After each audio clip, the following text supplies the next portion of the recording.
ভক্তের কি ব্রহ্মজ্ঞান হয়? ভক্ত কিরূপ কর্ম ও কি প্রার্থনা করে? এই বিষয়ে ঠাকুর বলছেন, ভক্ত ঈশ্বরের সাকার রূপ দেখতে চায় ও তাঁর সঙ্গে আলাপ করতে চায়। ভক্তিও দেন, জ্ঞানও দেন।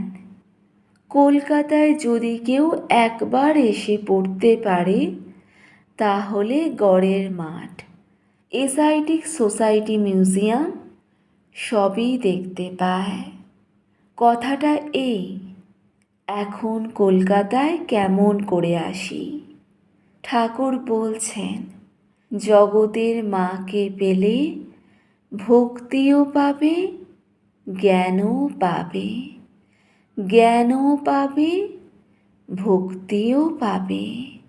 ভাব সমাধিতে রূপ দর্শন, নির্বিকল্প সমাধিতে অখণ্ড সচ্চিদানন্দ দর্শন হয়।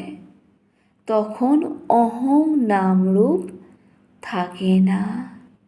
ঠাকুর বলছেন, ভক্ত বলে, মা, সকাম কর্মে আমার বড় ভয় হয়।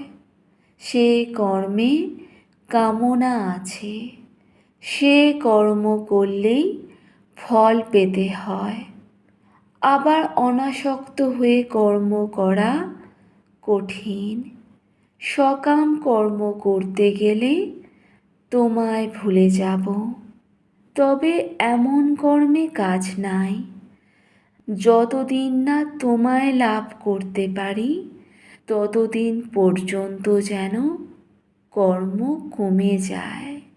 যেটুকু কর্ম থাকবে সেটুকু কর্ম যেন অনাসক্ত হয়ে করতে পারি, আর সঙ্গে সঙ্গে যেন খুব ভক্তি হয়। আর যতদিন না তোমায় লাভ করতে পারি ততদিন কোনো নতুন কর্ম জড়াতে মন না যায়। তবে যখন তুমি আদেশ করবে তখন তোমার কর্ম করব, নচেৎ নয়।